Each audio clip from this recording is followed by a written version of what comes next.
Hello दोस्तों, नमस्कार। स्वागत है आप सभी का आज के इस वीडियो में। और आज की इस वीडियो में हम बात करेंगे संविदा महिला स्वास्थ्य कार्यकर्ता भर्ती 2023 के बारे में।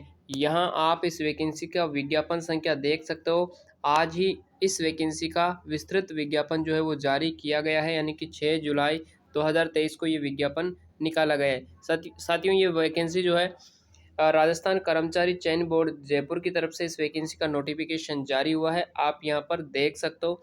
तो चलेगा सीधा मैं आपको इस भर्ती की सीधा ऑफिशियल नोटिफिकेशन की ओर चलते हैं और सारा ऑफिशियल नोटिफिकेशन पढ़ते हैं। क्या क्या इंपॉर्टेंट जानकारी आपको लेनी है, किस तरह से आपको फॉर्म अप्लाई करना है, कौन कौन अप्लाई कर सकता है, एजुकेशन क्वालिफिकेशन क्या रखी गई, साथ ही एप्लीकेशन फीस इसमें क्या रखी गई, सारी जानकारी आज के इस वीडियो में आपको मिलने वाली है। इस वीडियो में जो भी जानकारी मैं आपको देने वाला हूँ सीधा ऑथेंटिक और प्रूफ के साथ, यानी कि जो ऑफिशियल नोटिफिकेशन विस्तृत विज्ञापन जो जारी किया गया है राजस्थान कर्मचारी चयन बोर्ड की तरफ से, उसी को मैं आपके सामने रूबरू करवा रहा हूँ। चलिएगा वीडियो की शुरुआत करते हैं। सबसे पहले आप यहाँ पर देख सकते हो वैकेंसी का नाम राजस्थान संविदा भर्ती नियम 2022 के अंतर्गत राष्ट्रीय स्वास्थ्य मिशन चिकित्सा स्वास्थ्य एवं परिवार कल्याण विभाग के लिए संविदा महिला स्वास्थ्य कार्यकर्ता एएनएम के गैर अनुसूचित क्षेत्र के 1865 एवं अनुसूचित क्षेत्र के 193 193 कुल मिलाकर के 2058 पदों पर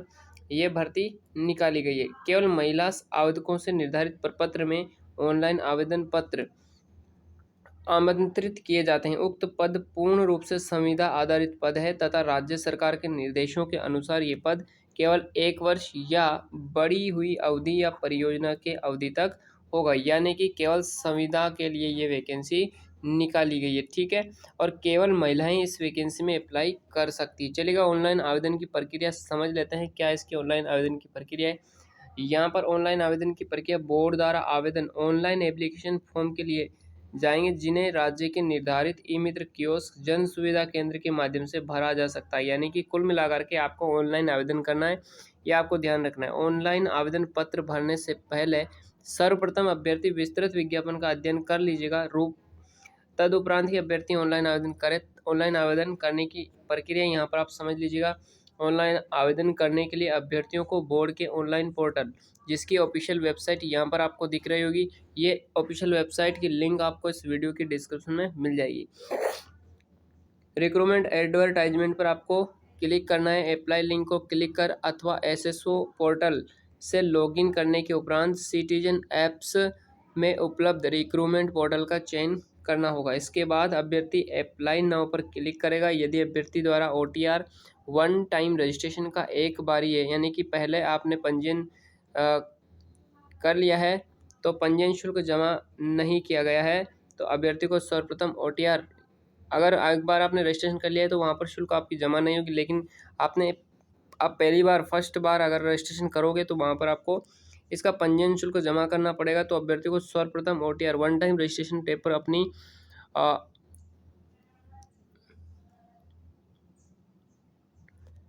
एवं रिजर्व दिव्यांगता की स्थिति व गृह राज्य का विवरण दर्ज करके शुल्क का भुगतान करना होगा। ऑनलाइन आवेदन में अभ्यर्थी को वन टाइम रजिस्ट्रेशन के समय भरी गई कैटेगरी दिव्यांगता की स्थिति गृह राज्य के अनुरूप ही ऑप्शन भरने हेतु मिलेंगे। अभ्यर्थी वन टाइम रजिस्ट्रेशन प्रक्रिया को सावधानी से भरे। ओटीआर प्रक्रिया को पूरा करने के बाद अभ्यर्थी एसएसओ के माध्यम से आवेदन कर सकेगा। आवेदन पत्र में उसके द्वारा ओटीआर में दर्ज की गई सूचनाएं प्रदर्शित रहेगी एवं उसमें संशोधन नहीं किया जा सकेगा, इसलिए आपको पूर्ण सावधानी के साथ इसको भरना है, रजिस्ट्रेशन करना है। ठीक है, अब यहाँ पर आप देख सकते हो, देखिएगा फॉर्म जब आप भर लोगे तो वहाँ पर आपको क्या करना है, प्रिंट निकाल कर रखना है ताकि वो बाद में आपके काम आ सके। पॉइंट नंबर दूसरा यहाँ पर है, अभ्यर्थी एक बार ये पंजीयन शुल्क जमा करवाने हेतु अन्य किसी पोर्टल अथवा सुविधा का उपयोग नहीं करे। अभ्यर्थी एक बार ये पंजीयन शुल्क का भुगतान आवेदन की अंतिम दिनांक से पूर्व सुनिश्चित करे, ताकि किसी प्रकार की भुगतान संबंधी ट्रांजैक्शन से के लंबित रहने का सत्यापन समय रहते हो सके, अथवा अन्यथा इसकी जिम्मेदारी स्वयं अभ्यर्थी की होगी, ये ध्यान रखना है। आवेदक अपने स्वयं का ही मोबाइल नंबर एवं ईमेल आईडी दर्ज करे तथा इसे नहीं बदले। महत्वपूर्ण सूचनाएं आवेदन में दर्ज मोबाइल नंबर एवं ईमेल आईडी पर ही भेजी जाएगी, इसलिए ध्यान रखें स्वयं का ही मोबाइल नंबर, स्वयं की ईमेल आईडी आपको देना है। आवेदक को ऑनलाइन आवेदन करने के पश्चात ऑनलाइन आवेदन पत्र क्रमांक आवश्यक रूप से प्राप्त होगा, और यदि आवेदन पत्र क्रमांक अंकित या प्राप्त नहीं हुआ है तो इसका अर्थ यह है कि उसका आवेदन पत्र स्वीकार नहीं हुआ है। तो ये आपको विशेष रूप से ध्यान रखना है। फॉर्म जब भी आप भरो तो वहाँ पर आपको आवेदन पत्र क्रमांक जरूर देख लेना है। आवेदन पत्र के प्रीव्यू को आवेदन का सबमिट होना नहीं माना जाएगा, ठीक है। सबमिट करना वहाँ पर आवश्यक हो जाता है। चलिएगा पॉइंट नंबर 6 यहाँ पर आप देख लीजिएगा। पॉइंट 6 क्या कह रहा है? अभ्यर्थी द्वारा निर्धारित तिथि तक ऑनलाइन आवेदन करना अनिवार्य होगा। किसी भी परिस्थिति में ऑफलाइन आवेदन स्वीकार नहीं किए जाएंगे। ध्यान रखना है, ऑनलाइन ही आपको आवेदन करना है। आवेदक को आवेदन करते समय अगर किसी प्रकार की कोई समस्या हो तो रिक्रूटमेंट पोर्टल पर दिए गए हेल्प डेस्क नंबर या ईमेल पर संपर्क करें। ई मित्र हेल्पलाइन नंबर, इस पर भी आप संपर्क कर सकते हो। एवं ऑनलाइन आवेदन संबंधी समस्याओं के लिए हेल्पलाइन नंबर, इस पर भी आप संपर्क कर सकते हो। पॉइंट नंबर 8 यहाँ पर है साथियों कि आवेदक द्वारा ऑनलाइन आवेदन में गलत सूचना देने, तथ्य छुपाने पर बोर्ड अभ्यर्थी पर नियम के अनुसार कार्यवाही के लिए स्वतंत्र होगा। ये स्पष्ट रूप से विस्तृत ऑफिशियल नोटिफिकेशन में कहा है कि आप किसी भी तरह से यहाँ पर धोखाधड़ी ना करें। सही आपके पास क्वालिफिकेशन है उसी को यहाँ पर आपको शो करना है, ठीक है। चलिएगा अगला पॉइंट यहाँ पर हम देखते हैं। परीक्षा शुल्क कितना आपसे परीक्षा शुल्क यहाँ पर लिया जाएगा, एप्लीकेशन फीस कितना लिया जाएगा, तो ये भी थोड़ा सा आप देख लीजिएगा। देखिएगा, कार्मिक विभाग के परिपत्र दिनांक 19 अप्रैल के द्वारा अभ्यर्थियों को अपनी SSO ID द्वारा लॉगिन करने के बाद एक बारी पंजीयन प्रणाली ऑप्शन पर जाकर निम्नानुसार निर्धारित पंजीयन शुल्क राज्य के निर्धारित ई-मित्र कियोस्क या जन सुविधा केंद्र के माध्यम से चयन बोर्ड को ऑनलाइन जमा करवावे। अब आप यहाँ देख सकते हो सामान्य वर्ग के जो क्रीमिलियर श्रेणी के अन्य पिछड़ा वर्ग अति पिछड़ा वर्ग जो आवेदक है इसको 600 रुपये यहाँ पर आवेदन शुल्क देना होगा। राजस्थान के नॉन क्रीमिलियर श्रेणी के अन्य पिछड़ा वर्ग अति पिछड़ा वर्ग एवं आर्थिक रूप से जो कमजोर वर्ग एवं अनुसूचित जाति अनुसूचित जनजाति के जो आवेदक है इनको 400 रुपये आवेदन शुल्क देना होगा। साथ ही समस्त दिव्यांगजन आवेदक हेतु 400 रुपये यहाँ पर रखा गया है। तो यह आवेदन शुल्क की यहाँ आवेदन शुल्क की ये जानकारी थी। अगला पॉइंट यहाँ पर एक इम्पोर्टेंट पॉइंट आपके सामने है कि फीस एक बार जमा होने पर वापस नहीं लौटाई जाएगी, ध्यान रख लेना है ना। चलेगा अगला पॉइंट यहाँ पर देखते हैं। संविदा महिला स्वास्थ्य कार्यकर्ता जो एएनएम के लिए रिक्त पदों का वर्गवार आरक्षण निम्न प्रकार से। तो यहाँ पर आप इसको देख सकते हो, पूरा आप इसको समझ भी सकते हो। अब आपको यहाँ पर सामान्य अनुसूचित जाति अनुसूचित जनजाति अन्य पिछड़ा वर्ग अति पिछड़ा वर्ग आर्थिक रूप से कमजोर वर्ग जिसमें सामान्य विधवा परित्यक्ता, इस तरह से यहाँ पर आप समझ सकते हो। जैसे सामान्य की बात कर ले तो सामान्य महिला के यहाँ पर कुल मिलाकर के 610 पोस्टें हैं, उसमें उसके बाद विधवा के 54 है, परित्यक्ता के 13 है। उसी अनुसूचित जाति इसी तरह से अनुसूचित जनजाति आप किस कैटेगरी के अभ्यर्थी आप इसको देखकर समझ सकते हो और पदों का विवरण जान सकते हो। ये ऑफिशियल नोटिफिकेशन आपको हमारे टेलीग्राम ग्रुप पे देखने को मिल जाएगा। तो टेलीग्राम ग्रुप की लिंक भी वीडियो के डिस्क्रिप्शन में आपको प्रोवाइड कर दी जाएगी। अगला यहाँ पर हम देखते हैं, एक बात आपको ध्यान रखना है कि विवाहित महिला अगर आप है तो विवाहितों के लिए विवाहित महिला आवेदक को अपने पिता के नाम निवास स्थान एवं आय के आधार पर जारी अन्य पिछड़ा वर्ग अति पिछड़ा वर्ग का जो नॉन क्रीमिलियर का प्रमाण पत्र प्रस्तुत करना होगा। पति के नाम व आय के आधार पर जारी प्रमाण पत्र मान्य नहीं होगा। इस बात का आपको स्पष्ट रूप से विशेष रूप से ध्यान। उसके बाद जो 12 जिले के शहरिया आदिम जाति है उनके लिए विशेष पॉइंट यहाँ पर इस विज्ञप्ति में दिया गया है, वो भी इसको थोड़ा सा देख लीजिएगा। 12 जिले के शहरिया आदिम जाति के जो आवेदक है उनको आवेदन पत्र में अपनी श्रेणी के संबंधित कॉलम में स्पष्ट रूप से अंकन करने पर ही उन्हें 12 जिले में शहरिया जाति के लिए राज्य सरकार के निर्देश क्रमांक यहाँ पर देख सकते हो दिनांक 16 फरवरी 2020 जनवरी 2020 के अनुसार आरक्षण का लाभ दे होगा। तो ये आपको ध्यान रखना है। अगर आप भूतपूर्व सैनिक है तो यहाँ पर भी आप इसके लिए देख सकते हो। अगर आप उत्कृष्ट खिलाड़ी है तो उत्कृष्ट खिलाड़ी के लिए भी यहाँ पर दिशा निर्देश दिए गए हैं, तो इसको भी आप अच्छे से पढ़ लीजिएगा। यहाँ पर आपको पढ़ना जरूरी है। उत्कृष्ट खिलाड़ी संबंधी यहाँ पर प्रावधान भी आपको दिए गए हैं, तो इसको भी आप यहाँ पर देख सकते हो, ठीक है। आगे हम चलते हैं यहाँ पर अगर आप दिव्यांग हैं तो दिव्यांग जनों के लिए भी यहाँ पर व्यवस्था की गई, तो यहाँ पर भी वो देख सकते हो, इसको पढ़ सकते हो और समझ सकते हो कि क्या आपको यहाँ पर सावधानियाँ रखनी है, क्या आपको यहाँ पर सुविधाएं दी जानी है, इसके बारे में आपको बताया गया है। अनुसूचित क्षेत्र के जो अभ्यर्थी हैं उनके लिए यहाँ दिशा निर्देश जारी किए गए हैं, इनको भी आप पढ़ सकते हो, समझ सकते हो। चलेगा, अगला यहाँ पर देखते हैं वेतनमान। साथ ही आपको कितनी सैलरी आपको मिलने वाली है इस वैकेंसी में आपका चयन होने के बाद।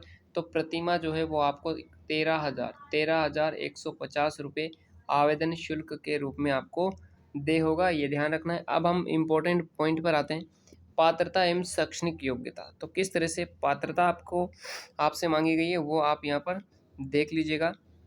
10th standard with auxiliary nurse midwifery training, health worker female course passed and registered in Rajasthan nursing council as B grade nurse. तो यही इसमें अप्लाई कर सकते हैं। नोट यहाँ पर देख लीजिएगा, शैक्षिक योग्यता आवेदन की अंतिम तिथि से पूर्व तक अर्जित करना अनिवार्य है। आवेदन की अंतिम तिथि के पश्चात अर्जित योग्यता मान्य नहीं होगी, ऐसे अभ्यर्थी अपात्र होंगे। स्पष्ट रूप से यहाँ पर नोट आपके सामने प्रस्तुत किया गया है। चलेगा, एक और इम्पोर्टेंट पॉइंट यहाँ पर आपको समझना है, वो है एज लिमिट का। एज लिमिट हर वैकेंसी का एक इम्पोर्टेंट पॉइंट होता है, उसको भी आप थोड़ा सा समझ लीजिएगा।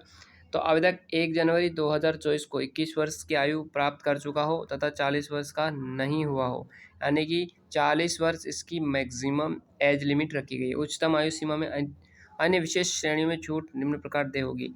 यहाँ पर अधिकतम आयु सीमा बात कर लीजिएगा, यहाँ पर देखिएगा छूट 5 वर्ष की मिलने वाली जो रिजर्व कैटेगरी के अभ्यर्थी है उनको। इस तरह से यहाँ पर सारी कुछ चीज़ें आपको दी गई है, आप किस कैटेगरी के अभ्यर्थी है उसको के अनुसार यहाँ पर पूरा एज लिमिट का क्राइटेरिया समझाया गया है, उसको आप समझ लीजिएगा। विवाह पंजीयन की बात करते हैं तो यहाँ पर विवाह पंजीयन में यहाँ पर क्या आ जाता है, शासन परिपत्र अनुसार परिपत्र के जारी होने के दिनांक से राजकीय सेवा में नियुक्त है तो विवाह पंजीयन कराया जाना अनिवार्य किया गया है। तत्संबंधी प्रमाण पत्र यथा समय वांछनीय होगा। परीक्षा शुल्क जमा कराने एवं ऑनलाइन आवेदन पत्र भरने की अवधि, यहाँ पर आप देख सकते हो कि कब आपको आवेदन करना है, कब आवेदन स्टार्ट होने वाले हैं। यहाँ पर आप देख सकते हो नेट बैंकिंग कहीं से भी आप अपना परीक्षा शुल्क जमा करवा सकते हो, ये सारी सुविधाएँ आपको उपलब्ध करवाई गई है। उसके बाद दिनांक 10 जुलाई 2023 से लेकर के 8 अगस्त 2023 को रात्रि 12 बजे तक आप जमा करा सकते हैं। ऑनलाइन आवेदन पत्र 10 जुलाई 2023 से शुरू होगा और 8 अगस्त इसकी लास्ट डेट रखी गई है। तो सही समय पर आपको अपना फॉर्म अप्लाई कर देना है। रात्रि 12 बजे तक बोर्ड की वेबसाइट पर भरे जा सकते हैं। इसके उपरांत लिंक निष्क्रिय हो जाएगा, बंद हो जाएगा। आवेदकों को सलाह दी जाती है कि ऑनलाइन आवेदन के अंतिम दिनांक का इंतजार किए बिना समय सीमा के भीतर ऑनलाइन आवेदन आप कर लीजिएगा। या एक बार और वापस मैं आपको रिपीट कर देता हूँ, इसके जो फॉर्म अप्लाई होंगे साथियों वो 10 जुलाई से स्टार्ट होंगे और 8 अगस्त इसकी लास्ट डेट रखी गई है। उसी के साथ आप यहाँ पर नेक्स्ट पॉइंट समझ लीजिएगा, परीक्षा का आयोजन। परीक्षा आयोजन की बात करें तो महिला स्वास्थ्य कार्यकर्ता के पदों की भर्ती हेतु बोर्ड द्वारा परीक्षा संभावित है कि 24 सितंबर 2023 को आवंटित परीक्षा केंद्रों पर करवाई जाएगी। इस संबंध में विस्तृत सूचना बोर्ड की वेबसाइट एवं प्रेस विज्ञप्ति के माध्यम से आपको अलग से भी दे दी जाएगी। बोर्ड के पास परीक्षा की दिनांक एवं स्थान में परिवर्तन करने का अधिकार है। यहाँ पर 24 सितंबर जो एग्ज़ाम डेट है इसको चेंज भी किया जा सकता है, ये यहाँ पर स्पष्ट रूप से आपके सामने कहा गया है। प्रवेश पत्र की बात करें तो यहाँ पर बोर्ड द्वारा समस्त अभ्यर्थियों को बोर्ड की वेबसाइट के माध्यम से ही ऑनलाइन प्रवेश पत्र जारी किए जाएंगे। बोर्ड द्वारा डाक से कोई भी प्रवेश पत्र नहीं भेजा जाएगा, ये ध्यान रखना है। बोर्ड की वेबसाइट पर प्रवेश पत्र जारी किए जाने की सूचना समाचार पत्रों एवं वेबसाइट के माध्यम से जारी कर दिए जाएंगे। आवेदक अपना प्रवेश पत्र वेबसाइट से प्राप्त करने हेतु आवेदन पत्र क्रमांक एवं जन सुविधा CSC पर फीस जमा करने का टोकन नंबर ध्यान में रखें। ध्यान रखना है। उपलब्ध संसाधनों एवं सुविधा के आधार पर प्रवेश पत्र संबंधी सूचना आवेदक ईमेल ID एवं मोबाइल नंबर भी आपको प्रोवाइड कर दी जाएगी। अनापत्ति प्रमाण पत्र के संबंध में भी आप थोड़ा सा समझ लीजिएगा। अनापत्ति प्रमाण पत्र नियुक्ति की अयोग्यताएं क्या क्या होगी, इसको भी आप थोड़ा सा देख लीजिएगा, पढ़ लीजिएगा, ताकि आपकी डाउट जो है वो क्लियर हो जाएंगे। आवेदन कैसे आपको करना है ये मैंने पहले भी आपको बताया है, अब भी आप यहाँ पर देख सकते हो। इस तरह से आप यहाँ पर आवेदन कर सकते हो। उसके बाद में फ़ोटोग्राफ और हस्ताक्षर, ये कैसे आपको करना है, ये थोड़ा सा ध्यान रखना है, इसमें बहुत ज़्यादा गलतियाँ होती है। फ़ोटोग्राफ और हस्ताक्षर स्कैन और अपलोड करने के लिए दिशा निर्देश आपको दिए गए हैं। फ़ोटोग्राफ और हस्ताक्षर स्पष्ट नहीं होने पर आवेदक जो है आवेदन अस्वीकार किया जा सकता है, ध्यान रखना। आवेदक को नवीनतम रंगीन फ़ोटो अधिकतम 6 माह पुराना अपलोड करना चाहिए।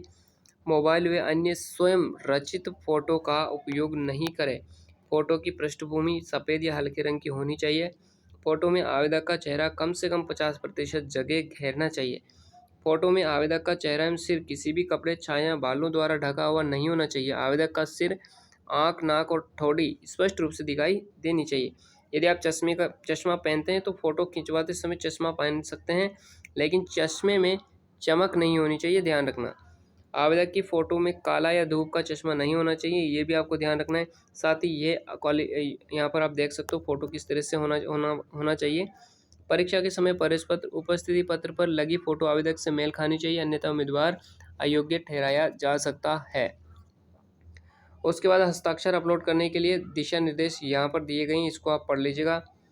विशेष टिप्पणियाँ अगर आपको पढ़नी है तो यहाँ पर इसको पढ़ लीजिएगा। उसके बाद शुल्क लेखन की सुविधा किस किस को, जो दिव्यांगजन हैं उनके लिए इम्पोर्टेंट है। ऑनलाइन आवेदन में संशोधन की प्रक्रिया कब से होने वाली है। अगर आप ऑनलाइन आवेदन में संशोधन करना चाहते हैं तो शुल्क का विवरण भी यहाँ पर आपको दिया गया है, इसको भी आप थोड़ा सा देख लीजिएगा। वैसे तो आपको गलती करना नहीं चाहिए, फिर भी कोई त्रुटि हो जाती है तो यहाँ पर आपको सुविधा दी गई है। अभ्यर्थियों के प्रमाण पत्र के संबंध में प्रावधान यहाँ पर दिए गए हैं, इसको भी आप थोड़ा सा देख लीजिएगा, ठीक है। यहाँ पर बोर्ड की वेबसाइट जो आपको प्रोवाइड कर दी जाएगी।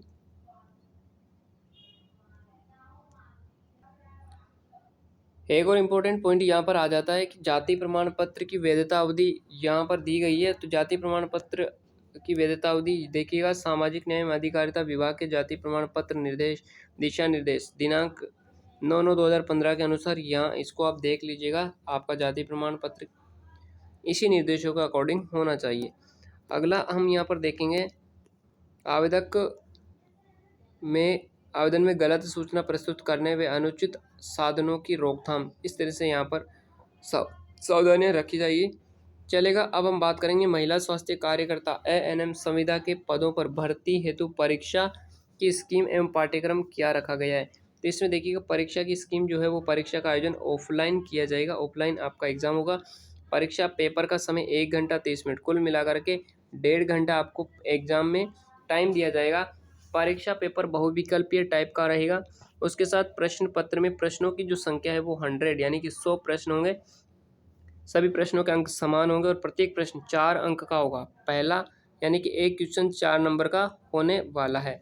गलत जवाब दिए जाने पर प्रति प्रश्न नकारात्मक 1 अंक 1/4 काटा जाएगा, यानी कि नेगेटिव मार्किंग भी आपकी इस एग्जाम में होने वाली। ये भी आप थोड़ा सा ध्यान रखना है। पूरे क्वेश्चन आपको नहीं करने, जो भी क्वेश्चन किसी क्वेश्चन में आपको डाउट है तो उसको जरूर छोड़ देना चाहिए। अगर छोड़ोगे तो आपके लिए वहाँ पर फ़ायदा होगा। ये सारी चीज़ें हैं। और यहाँ पर पाठ्यक्रम है जिसको आप देख सकते हो, इंग्लिश पाठ्यक्रम यहाँ पर है आपके सामने है।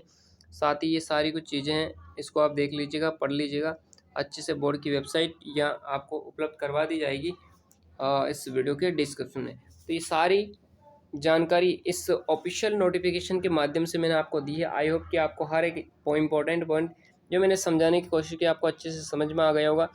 ये वीडियो आपको कैसी लगी कमेंट बॉक्स में ज़रूर बता के जाना। चैनल को सब्सक्राइब नहीं किया तो सब्सक्राइब कर लेना, ताकि क्योंकि मैं इसी तरह की लेटेस्ट अपडेट जो आपके लिए इंपॉर्टेंट होती है, आपके कैरियर के लिए इंपॉर्टेंट होती है, मैं इस यूट्यूब चैनल के माध्यम से आप तक शेयर करता रहता हूँ। चलेगा साथियों, मिलते हैं नेक्स्ट किसी नॉलेजफुल वीडियो के साथ। आज के लिए इतना ही। धन्यवाद। जय Hind. Ram Ram. Have a nice day.